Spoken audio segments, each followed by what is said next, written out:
Salut à tous et bienvenue pour un nouvel apéro manga, cette fois sur Berserk. Berserk raconte donc le sombre voyage d'un guerrier sombre et solitaire dans un monde très sombre avec une ambiance hyper sombre et une histoire encore plus sombre. Ça fait beaucoup de sombre, non? Oui, mais en même temps, si je devais définir Berserk avec un seul mot, ce serait celui-là, sombre.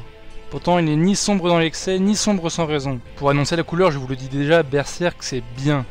Berserk c'est même génial.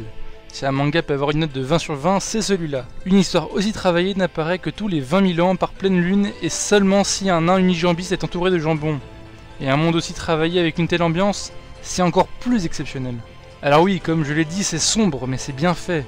Vous verrez des viols, des meurtres, des massacres et toutes sortes d'atroces injustices dans tous les chapitres, sans discontinuer, mais c'est bien amené, c'est justifié par l'histoire, et ça vous immerge encore plus.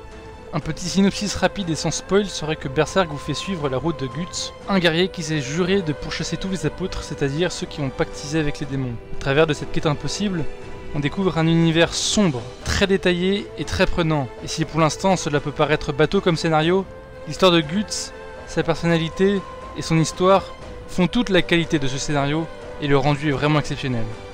Sans parler du fait que Berserk est beau, Berserk est très beau. Déjà l'anime se démarque, mais le manga lui tient du chef-d'œuvre. Quand vous voyez une scène de bataille, c'est juste épique, les détails sont fous.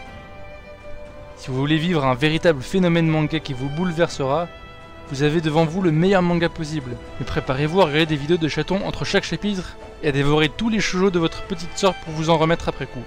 Non, c'est pas du tout du vécu. Voilà, c'est tout pour cette fois, j'espère que ça vous aura donné envie de regarder Berserk ou de le lire. J'espère que ça vous a plu, et moi je vous souhaite à la prochaine pour le prochain apéro manga. Ciao!